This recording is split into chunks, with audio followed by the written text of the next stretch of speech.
The morning sun cast long shadows across the palace courtyard as Captain Marcus Thompson stood at attention with his fellow guards.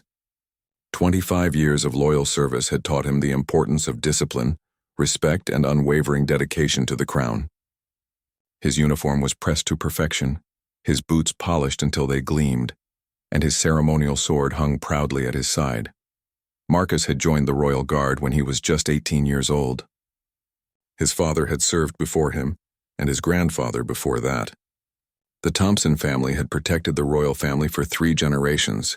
It was more than a job. It was a calling, a sacred duty that ran through his veins like blood itself. The palace buzzed with excitement that morning. King Edward was scheduled to inspect the guards before departing for an important diplomatic mission to neighboring countries. This was a routine ceremony that happened several times a year, but today felt different. There had been whispers among the staff about recent political tensions and growing unrest in some regions of the kingdom. Marcus remembered his first inspection 25 years ago. He had been so nervous that his hands shook as he held his rifle. The previous king, Edward's father, had been a stern but fair man who commanded respect through his actions rather than his title. When that king had passed 5 years ago, Edward had inherited not just a crown but a kingdom facing unprecedented challenges. The other guards stood in perfect formation beside Marcus. There was Lieutenant James, barely 22 and eager to prove himself. Next to him stood Sergeant Williams, a veteran of 30 years who had seen 3 different kings come to power. Captain Rodriguez, who had joined the same year as Marcus, stood at the far end of the line. These men were more than colleagues. They were brothers in arms who had sworn to protect the royal family with their lives. As they waited, Marcus's mind wandered to his family. His wife Sarah worked as a teacher in the village school. His daughter Emma had just turned 16 and dreamed of becoming a doctor. His son David, 14, often spoke of following in his father's footsteps and joining the Royal Guard. Marcus had always been proud to tell his children about his work, about serving something greater than himself. The sound of approaching footsteps broke his thoughts. A royal aide appeared at the courtyard entrance announcing that His Majesty would arrive momentarily. The guards straightened their already perfect posture, if such a thing were possible. Marcus felt the familiar surge of pride that came with these moments, the honor of serving his country, protecting its people, and upholding centuries of tradition. But today, something felt wrong. Over the past few months, Marcus had witnessed changes in the king that troubled him deeply. There had been harsh new laws that seemed to target the poorest citizens. Tax increases that hurt working families while wealthy nobles remained untouched. Most disturbing of all, there had been rumors of the king's involvement in questionable business deals with corrupt officials from other countries. 3 weeks ago, Marcus had seen something that shook him to his core. While on duty near the king's private chambers, he had overheard a conversation between King Edward and a foreign diplomat. They were discussing the sale of weapons to a country known for its brutal treatment of political prisoners. The king was not just aware of this, he was profiting from it. Marcus had always believed that a king should serve his people, not exploit them. His own grandfather had told him stories of kings who sacrificed everything for their subjects, who led by example and earned respect through their character. The man he now served seemed to embody everything his grandfather had warned him against. The internal struggle had been eating at Marcus for weeks. How could he continue to salute and show respect to someone who betrayed the very values the crown was supposed to represent? How could he look his children in the eye and tell them about honor and integrity while serving a king who seemed to possess neither? His fellow guards had no idea about his inner turmoil. To them, he appeared as steadfast and loyal as ever. But beneath the surface, Marcus was questioning everything he had believed in for the past 25 years. The uniform that had once filled him with pride now felt heavy on his shoulders, like a burden he could no longer bear. King Edward appeared in the courtyard entrance, flanked by his personal advisors and wearing his ceremonial military uniform, decorated with medals and ribbons. He was a tall man in his early 40s, with carefully styled dark hair and calculating eyes that missed nothing. Unlike his father, who had possessed a natural warmth, Edward carried himself with an air of superiority that made even his most loyal servants uncomfortable. As the king began his slow walk down the line of guards, Marcus's heart began to race. This was the moment he had been dreading for weeks. In just a few minutes, King Edward would stand before him, expecting the traditional salute that Marcus had given hundreds of times before. But this time Marcus knew he could not do it. The king stopped to speak with Lieutenant James, commending him on his appearance and asking about his family. James beamed with pride, clearly honored by the attention.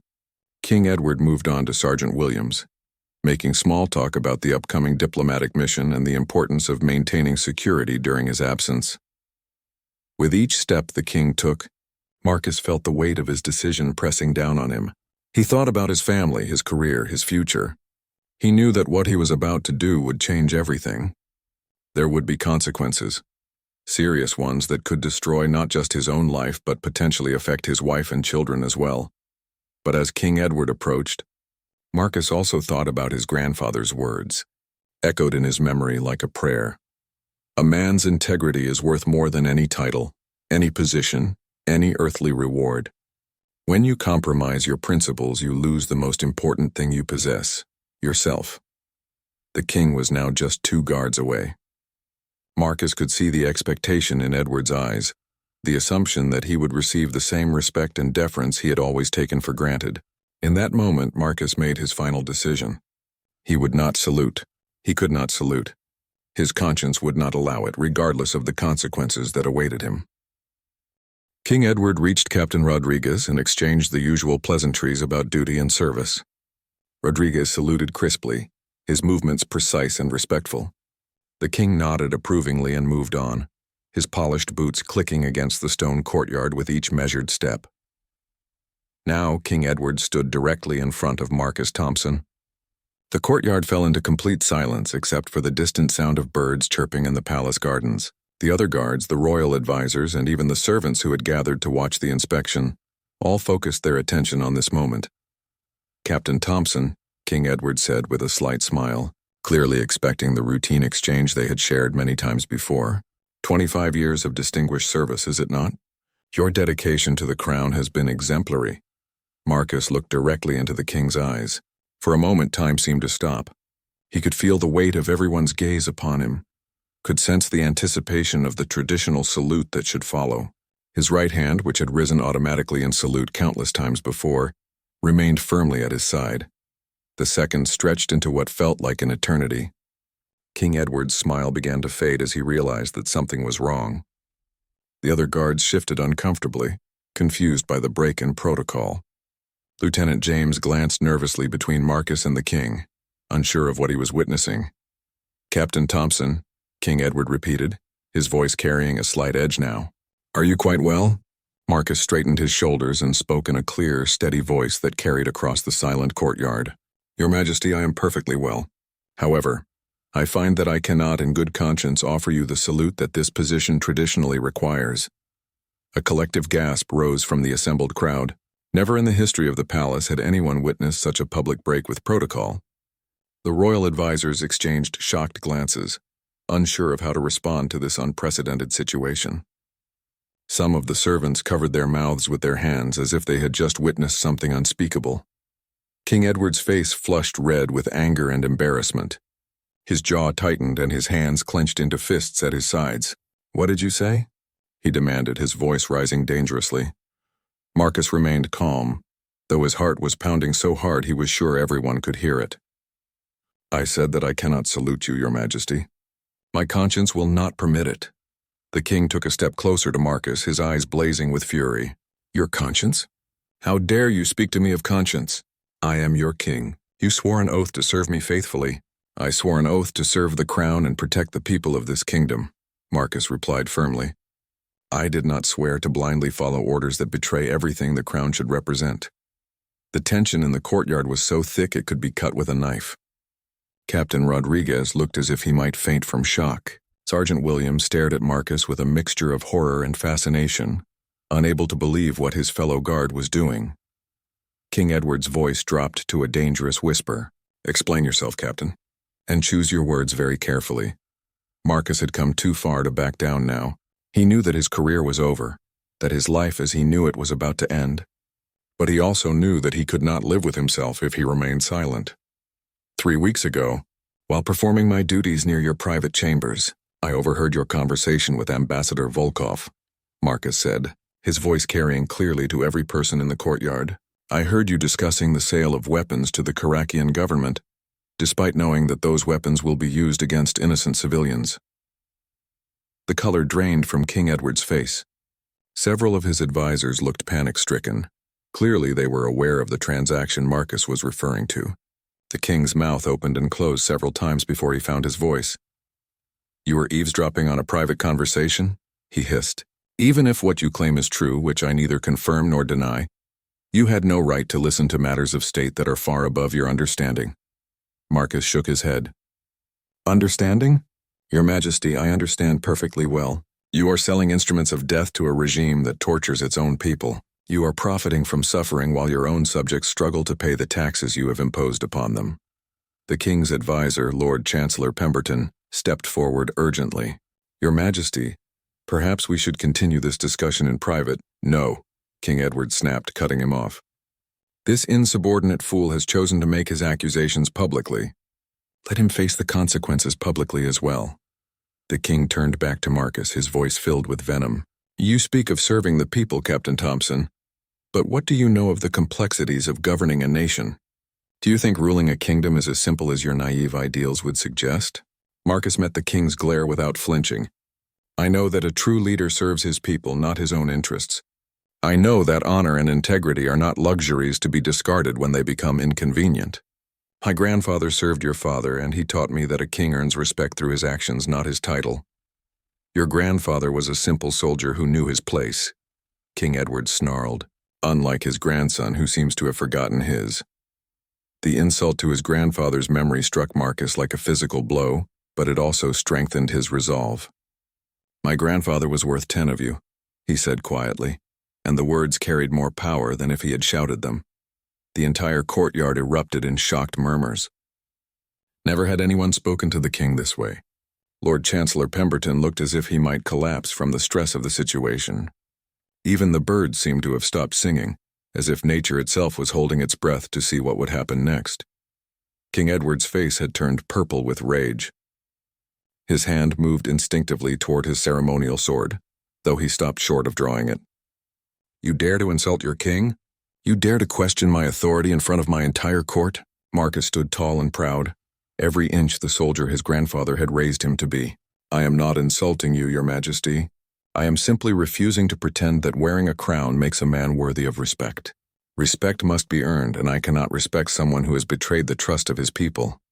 The confrontation had reached a point of no return.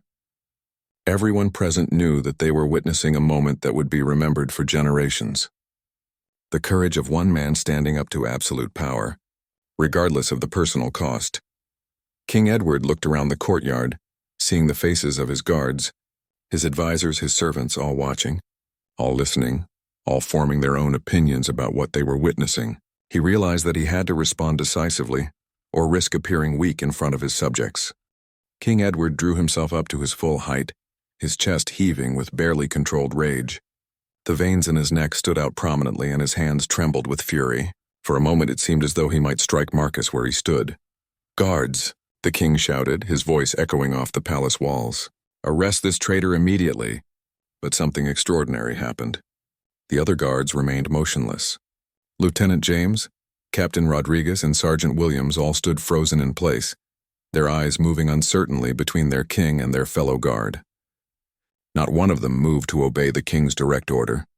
The silence stretched on, growing more uncomfortable with each passing second.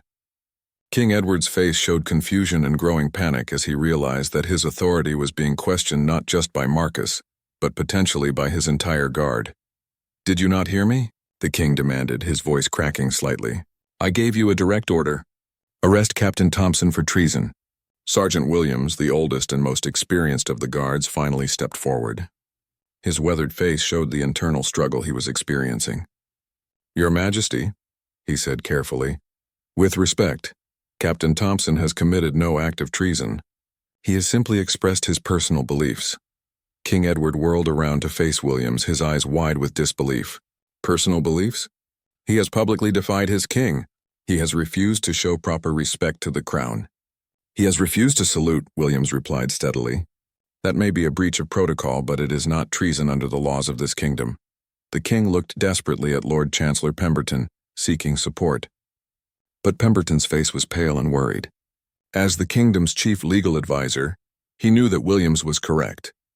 Refusing to salute, while unprecedented and shocking, did not constitute treason under their legal system. Change the law, then. King Edward shouted. Make it treason. I am the king, I have that power. Your Majesty, Pemberton said quietly, you cannot retroactively change laws to punish actions that were legal when they were committed. That would be a violation of our most fundamental legal principles. The king seemed to deflate slightly, realizing that his options were more limited than his anger demanded. But he was far from finished with Marcus. Fine, he said through gritted teeth. If I cannot have you arrested for treason, I can certainly have you dismissed from service. You are hereby stripped of your rank and expelled from the royal guard. Marcus nodded calmly. I understand, Your Majesty. I expected as much when I made my decision. But King Edward was not satisfied with simply dismissing Marcus. The public nature of the confrontation had wounded his pride deeply, and he wanted revenge. Furthermore, he continued, you are hereby banished from the capital city. You have 24 hours to collect your belongings and leave.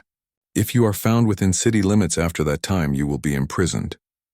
A murmur of shock ran through the assembled crowd. Banishment was a severe punishment, one that would separate Marcus from his family and destroy his life. Several of the servants looked distressed, and even some of the royal advisors seemed uncomfortable with the harshness of the sentence.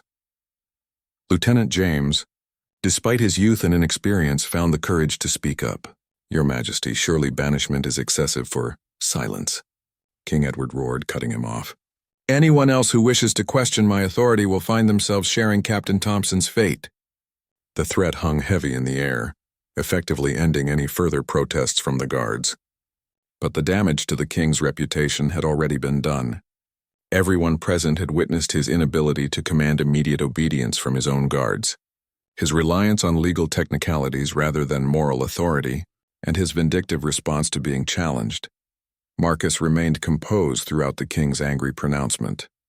I accept your sentence, Your Majesty, but before I leave, I have something more to say. You have said quite enough, King Edward snapped.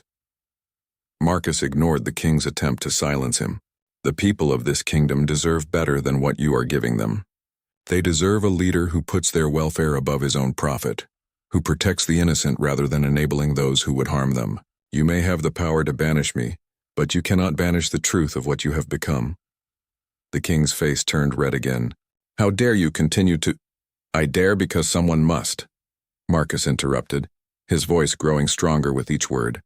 For 25 years I have served this crown faithfully. I have risked my life, sacrificed time with my family, and dedicated everything I had to protecting the royal family. But I will not compromise my integrity to enable corruption and cruelty. He turned to address the other guards directly. You are good men, all of you. You joined the guard for the same reasons I did, to serve something greater than yourselves. But ask yourselves this. When you go home to your families tonight, will you be proud of what you served today? Will you be able to look your children in the eye and tell them about honor and duty, while remaining silent about injustice? The impact of his words was visible on the faces of his fellow guards. Several of them looked deeply troubled, clearly wrestling with their own consciences. The seed of doubt that Marcus had planted was beginning to grow. King Edward realized that he was losing control of the situation. Every moment that Marcus continued to speak was another moment for his words to influence others. Enough, he shouted. Guards, escort this former captain off the palace grounds immediately. This time the guards did move, but reluctantly and without their usual crispness. Captain Rodriguez and Lieutenant James approached Marcus, their faces showing their discomfort with the situation. I'm sorry, Marcus, Rodriguez whispered as they flanked him. We have to follow orders. Marcus nodded understandingly. I know, my friend. You have families to protect.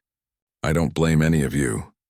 As they began to escort Marcus away, he turned back one final time to address the king. Your Majesty, it is not too late. You could choose to be the king your people need instead of the one your greed has made you. The choice is yours. King Edward's response was immediate and harsh. The only choice I see is the one you made to destroy your own life for the sake of misguided principles. I hope your conscience keeps you warm when you are sleeping in ditches. The cruelty of the comment struck many observers as unnecessarily harsh. Several servants shook their heads in disapproval, and even Lord Chancellor Pemberton looked uncomfortable with his king's behavior. As Marcus was led away, he walked with his head held high, his shoulders straight and his dignity intact.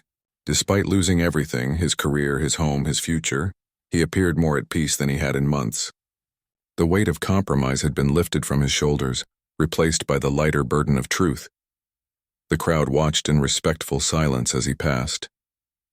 Many of the palace staff had known Marcus for years.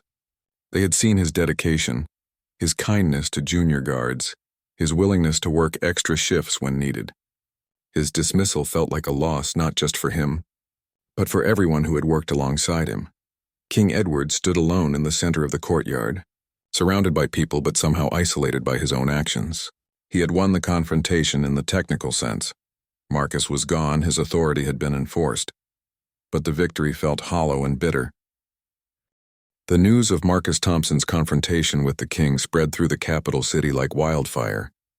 By evening, every tavern, market stall, and household was buzzing with discussion about the guard who had refused to salute his king. The story grew with each telling, but the core message remained the same. One man had stood up to power and spoken truth, regardless of the personal cost. Sarah Thompson was in her classroom preparing lessons for the next day when a breathless messenger arrived at the school. The young boy, barely 10 years old, had run all the way from the Palace district with the shocking news. Sarah's face went white as she listened to the garbled account of what her husband had done. She rushed home immediately, her mind racing with worry and confusion. Marcus had never spoken to her about any problems with the king. She knew he had been quieter than usual in recent weeks, but she had attributed that to the normal stresses of his demanding job. The idea that he would publicly defy the king seemed impossible, until she arrived home and found him there, no longer wearing his uniform. Marcus sat at their small kitchen table, still dressed in civilian clothes, staring out the window at the garden his wife tended so carefully. His face showed a mixture of sadness and relief that Sarah had never seen before. "Marcus," she whispered, sitting down beside him. "Tell me what happened. Tell me everything." He took her hands in his and began to speak, his voice steady but filled with emotion. He told her about the conversation he had overheard, about the weapons deal, about the sleepless nights wrestling with his conscience. He explained how he had realized that he could no longer serve someone who betrayed everything he believed in. Sarah listened in silence, her eyes never leaving his face. When he finished, she was quiet for a long moment, processing everything she had heard. 24 hours, she finally said. "We have 24 hours, Marcus nodded. "I'm so sorry, Sarah. I know what this means for you and the children. I know I've destroyed our life here." To his surprise, Sarah squeezed his hands tighter and smiled through her tears. "You haven't destroyed anything, my love. You've shown our children what it means to have integrity. You've shown them that some things are more important than comfort or security." Their daughter Emma arrived home from her studies shortly after, having heard whispers at the market. She rushed into the house, her face flushed with excitement and worry. "Father, is it true? Did you really tell the king he was wrong?" Marcus looked at his 16-year-old daughter, seeing in her eyes the same passion for justice that had driven his decision. "Yes, Emma. I couldn't remain silent when I knew he was doing things that would hurt innocent people." Emma surprised him by throwing her arms around his neck. "I'm proud of you, Father. I know it must have been terrifying, but you did the right thing." When their son David returned home, his reaction was different. At 14, he was old enough to understand the practical implications of what had happened, but still young enough to see the world in simple terms of right and wrong. "But Father," he said, confusion clear in his voice, "you always told me that loyalty was one of the most important virtues. How can you be loyal if you disobey the king?" Marcus knelt down to his son's level, choosing his words carefully. "David, true loyalty isn't about blind obedience. True loyalty means being faithful to principles and values, not just to people. I was loyal to everything the crown should represent: justice, protection of the innocent, service to the people.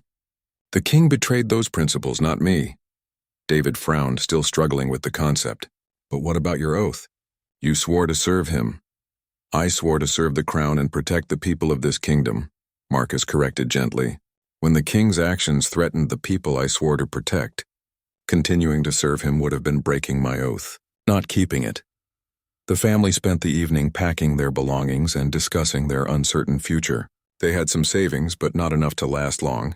Marcus's pension was forfeit due to his dismissal, and finding work would be difficult with the stigma of banishment following him. But as they worked together, sorting through 25 years of accumulated possessions, something remarkable happened. Neighbors began arriving at their door.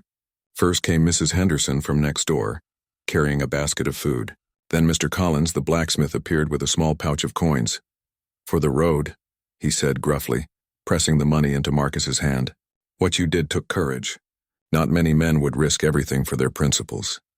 More people continued to arrive throughout the evening. Teachers from Sarah's school, parents of her students, merchants who had known Marcus for years, even some off-duty guards who came in civilian clothes to avoid being recognized. Each brought something: food, money, warm clothes, or simply words of support. Young Thomas, the baker's apprentice, arrived with fresh bread and an important message. "My master wanted you to know," he said quietly, "that there are others talking about what you said today. Important people. They're saying maybe it's time for someone to ask hard questions about how the kingdom is being run." The implication was clear. Marcus's act of defiance had sparked something larger than just one man's protest. Seeds of doubt about the king's leadership were beginning to sprout throughout the capital. As the evening wore on, their small house filled with people who wanted to express their gratitude and support. Sarah served tea and shared what food they had, turning the gathering into an impromptu celebration of courage and community. Captain Rodriguez appeared near midnight, still in uniform but with his official insignia hidden. He looked exhausted and troubled. "Marcus," he said, pulling his friend aside, "I need you to know what happened after you left today." Marcus listened as Rodriguez described the remainder of the inspection ceremony. The king had been visibly shaken and angry, unable to concentrate on his duties. More importantly, the other guards had been affected by what they had witnessed. "Lieutenant James asked to speak with me privately," Rodriguez continued. "He's been thinking about what you said, about looking his children in the eye and being proud of what he served. Sergeant Williams pulled me aside too. He said he's been having doubts about some of the orders we've been given lately." Rodriguez lowered his voice even further. "There's talk among the men, Marcus. Quiet talk, but talk nonetheless. What you did today opened a door that had been locked for too long. People are starting to question things they never questioned before." Marcus felt a mixture of hope and concern. "I never intended to cause problems for the rest of you. I just couldn't compromise my own conscience." "That's exactly why what you did was so powerful," Rodriguez replied. "You weren't trying to start a revolution or cause trouble. You were just being honest about your beliefs. That honesty has a way of spreading, especially when people see it backed up by actions." Before Rodriguez left, he pressed something into Marcus's hand, a small silver pendant that bore the symbol of the Royal Guard. "This belonged to your grandfather," he said. "I found it in the guard's memorial case. I thought you should have it since you honored his memory better than any of us today." Marcus looked down at the pendant, tears filling his eyes. His grandfather had carried this same symbol through his years of service, never knowing that one day his grandson would face a choice between loyalty and integrity. As the last of their visitors departed, the Thompson family sat together in their partially packed home. Tomorrow they would leave everything they had ever known, but tonight they were surrounded by evidence that Marcus's stand had meant something to their community. "I'm still scared about what comes next," Sarah admitted. Taking her husband's hand, Marcus nodded. "So am I. But for the first time in months, I'm not ashamed of who I am. Whatever happens next, we'll face it together, with our integrity intact." Outside their window, the palace lights glowed in the distance, but they no longer seemed as imposing as they once had. The power that had ruled through fear and intimidation had been challenged, and even though the challenger had been punished, the challenge itself could not be undone. Dawn broke gray and overcast as the Thompson family loaded their few remaining possessions into a borrowed wagon. True to the community's word, several neighbors had arrived early to help with the departure and offer final words of encouragement. The baker brought fresh bread for the journey, while Mrs. Henderson packed warm blankets and a thermos of hot soup. King Edward watched from his private chambers high in the palace tower, his face dark with anger and something that might have been regret. He had barely slept, his mind churning over the events of the previous day. Lord Chancellor Pemberton had briefed him on the mood in the city, and the news was not encouraging for the crown. "The people are talking, Your Majesty," Pemberton had reported nervously. "There are questions being raised about the weapons deal, about recent policy decisions, about your leadership style." Captain Thompson's words seemed to have resonated with many citizens. The king had dismissed Pemberton angrily, but the damage was done. The seed of doubt had been planted, and it was beginning to grow. For the first time in his reign, King Edward was facing serious questions about his fitness to rule. As the Thompson wagon made its way through the city streets toward the main gate, something unexpected began to happen. People emerged from their homes and shops to watch the procession. At first, there were just a few curious onlookers, but as word spread that the Brave Guard was leaving, the crowd began to grow. By the time the wagon reached the market square, hundreds of people lined the streets. They stood in respectful silence, many with their heads bowed, some with tears in their eyes. Children who didn't fully understand what was happening could sense the solemnity of the moment and stood quietly beside their parents. An elderly veteran, recognizable by his old military uniform, stepped forward and saluted as the wagon passed. His action inspired others, and soon dozens of former soldiers and guards were offering their own salutes to Marcus. It was a spontaneous tribute that spoke more powerfully than any words could have. Sarah Thompson looked around at the sea of faces and felt overwhelmed by the outpouring of support. She had known that her husband was respected in the community, but she had never imagined that his stand would touch so many people so deeply. Emma and David sat beside their parents, their young faces serious as they began to understand the magnitude of what their father had done. This wasn't just about one man losing his job. It was about a community recognizing courage and standing up to show their appreciation for it. As they approached the city gate, Marcus was surprised to see a familiar figure waiting for them. It was Father Benedict, the elderly priest who had baptized both of his children and had been a family friend for many years. "Marcus," the priest said, approaching the wagon, "I wanted to see you off personally and to tell you that what you did yesterday was the act of a truly righteous man." The priest's presence meant more to Marcus than he could express. Throughout his internal struggle over the past weeks, he had wondered if he was being guided by genuine moral conviction or simply by stubborn pride. Father Benedict's blessing helped confirm that his conscience had been pointing him in the right direction. "Thank you, Father," Marcus replied. "Your words mean everything to me and my family." Father Benedict reached into his robes and pulled out a small wooden cross. "This has been in my family for 3 generations, he said, pressing it into Marcus's hand. "I want you to have it as a reminder that doing the right thing is never wrong, even when it comes at great personal cost." But the most surprising encounter came just as they were about to pass through the city gate. A group of palace servants appeared, led by Martha, the head cook who had worked in the royal kitchens for over 30 years. She was a woman known for her discretion and loyalty to the crown, which made her presence even more significant. "Captain Thompson," she said formally, then dropped her voice to a whisper. "I wanted you to know that many of us in the palace staff heard what you said yesterday. We've been watching the king's behavior too, and we're grateful that someone finally had the courage to speak the truth." She handed Sarah a carefully wrapped package. "There's food for your journey and something else that might interest you." Her eyes gleamed with a hint of conspiracy as she spoke. After Martha and the other servants departed, Sarah opened the package to find not just food, but also a collection of letters and documents. Her eyes widened as she read the first few lines of one document. "Marcus," she whispered urgently, "you need to see this. These are copies of correspondence between the king and various foreign officials. Martha must have taken them from the palace files." Marcus examined the documents carefully. They contained detailed information about not just the weapons deal he had overheard, but several other questionable transactions. There were records of bribes accepted, evidence of tax money being diverted to personal accounts, and communications that revealed the king's complete indifference to the welfare of his subjects. "This changes everything," Marcus said quietly. "This isn't just about my word against the king's anymore. This is documented proof of corruption at the highest levels of government." The weight of what they now possessed was staggering. These documents could potentially bring down the king, but they also put the Thompson family in tremendous danger. If King Edward discovered that palace staff had stolen sensitive documents and given them to the man he had just banished, The consequences would be severe for everyone involved.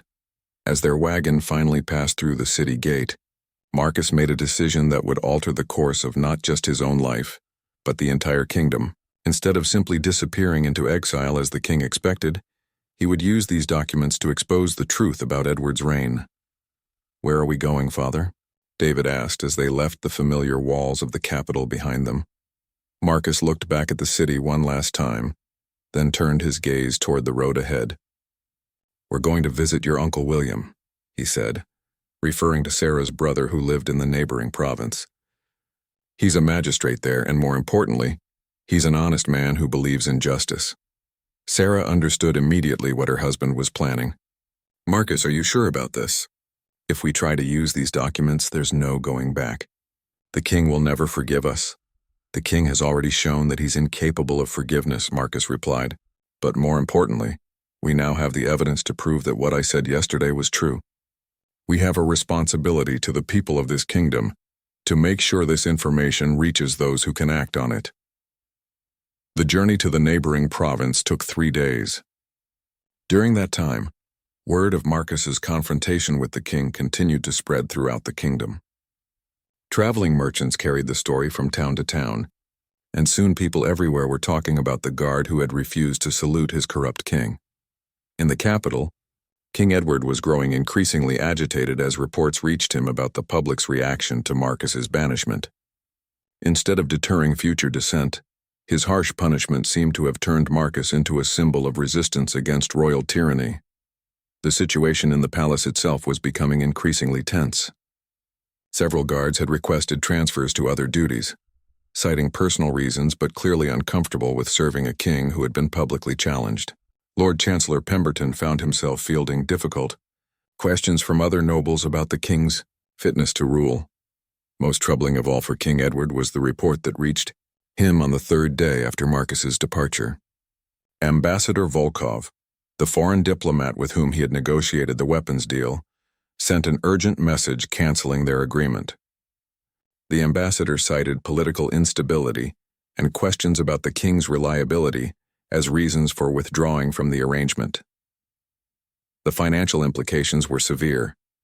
King Edward had been counting on the profits from that deal to fund several expensive projects and to fill the royal treasury that had been depleted by his excessive personal spending. Without that income, he would be forced to raise taxes even higher or find other ways to generate revenue. Meanwhile, Marcus and his family arrived at the home of Magistrate William Preston, Sarah's brother. William was a man of similar moral character to Marcus, known throughout his province for his fairness and integrity. When he heard his brother-in-law's story and examined the documents Martha had provided, his expression grew increasingly grave. "Marcus," William said after reviewing everything carefully, "what you have here is evidence of crimes that go far beyond simple corruption.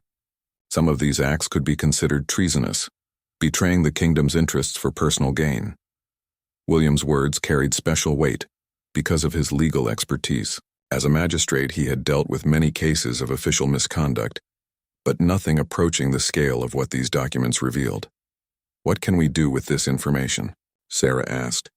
"Is there a legal way to hold the king accountable?" William was quiet for a long moment, considering the complexities of the situation. "Technically, yes," he finally said. "Our legal system includes provisions for removing a monarch who is proven to be unfit for rule.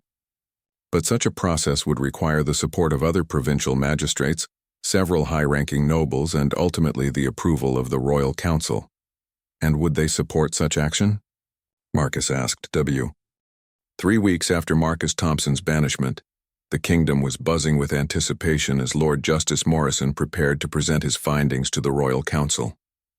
The meeting was scheduled to take place in the Great Hall of Justice, an imposing stone building that had witnessed the trials of kings and nobles for over 4 centuries.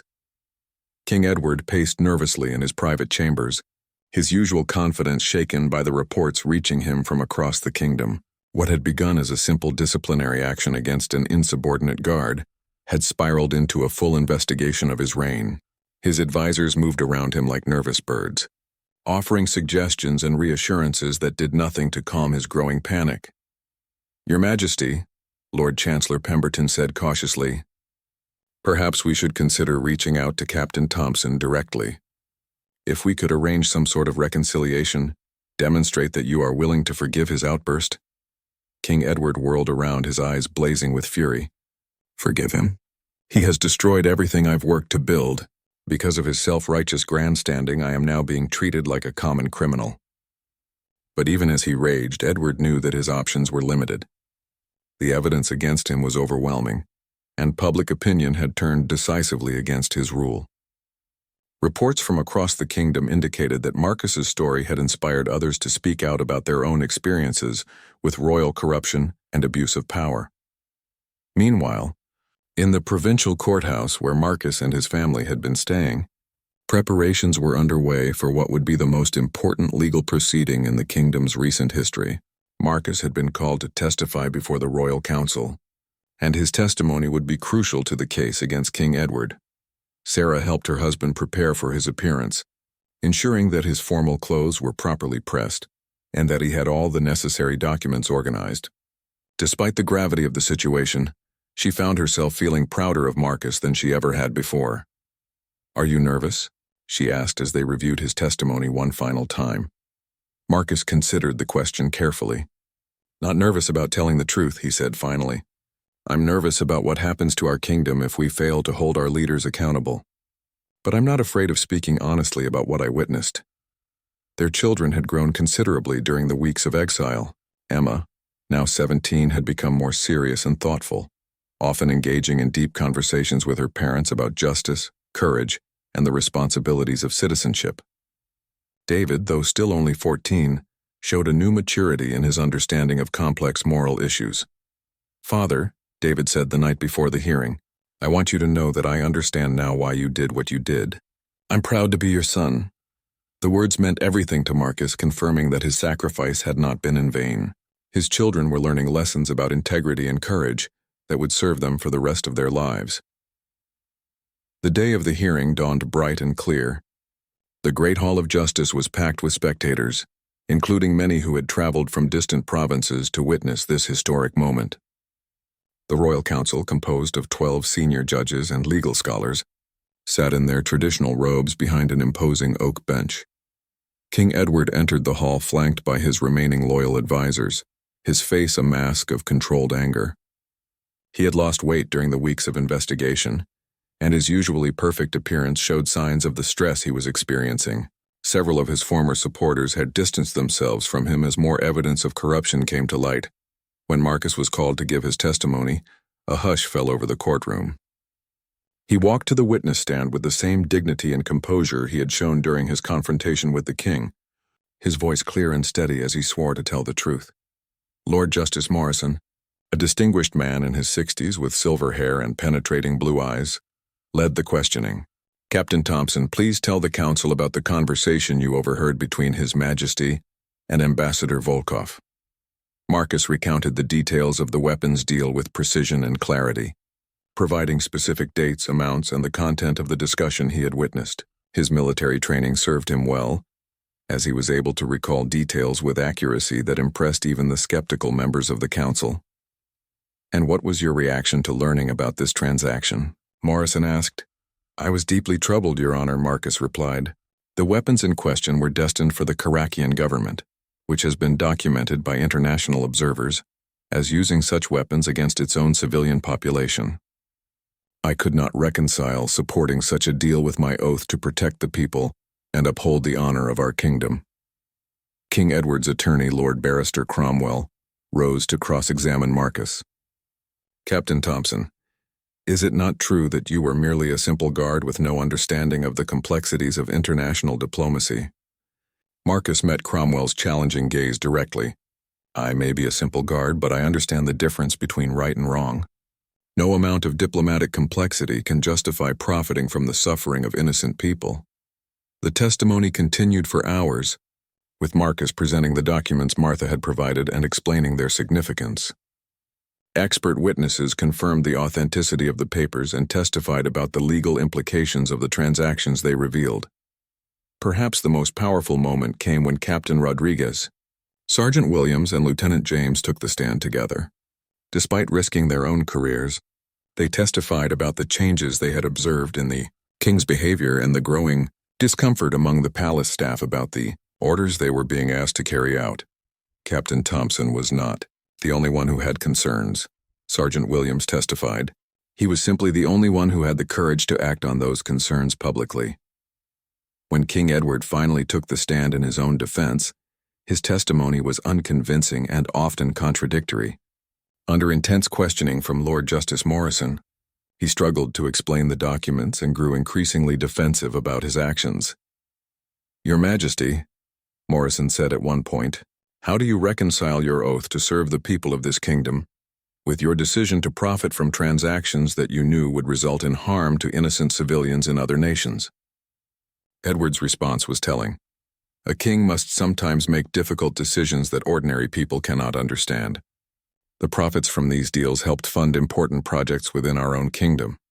"But Your Majesty," Morrison pressed, "those projects appear to have been primarily focused on expanding your personal residences and funding lavish entertainment for yourself and your friends. How did these serve the people you swore to protect?" The king's inability to provide a satisfactory answer to this question marked the turning point in the proceedings. Even his most loyal supporters could see that his actions had been motivated by personal gain, rather than the welfare of his subjects.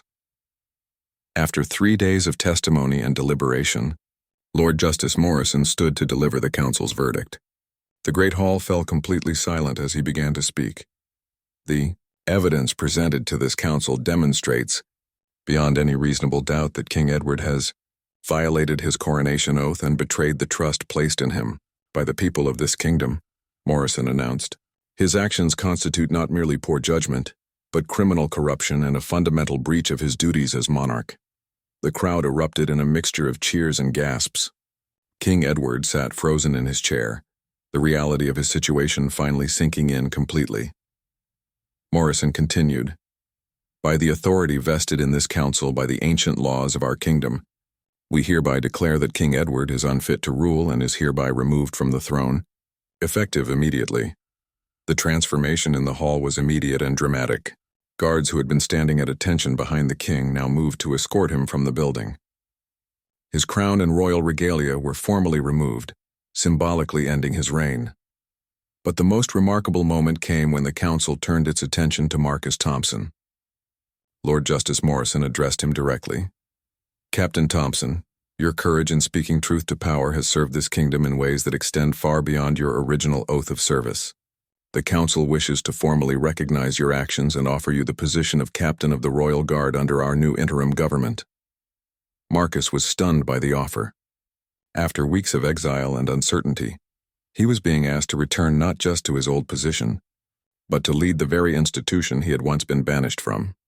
He stood slowly, his mind racing as he considered the implications of accepting such a role. Finally he spoke. "Your Honor, I am deeply grateful for this recognition and this offer. However, I must respectfully decline the position of captain." A murmur of surprise rippled through the hall. Morrison looked puzzled. "May we ask why, Captain Thompson?" Marcus smiled, his decision clear in his mind. "Because I believe the kingdom needs leaders who understand that true authority comes from serving others, not from commanding them. I would be honored to serve again as a simple guard, working alongside my fellow soldiers to protect our people. But I have learned that the most important battles are fought not with swords or commands, but with conscience and courage." The crowd rose in a spontaneo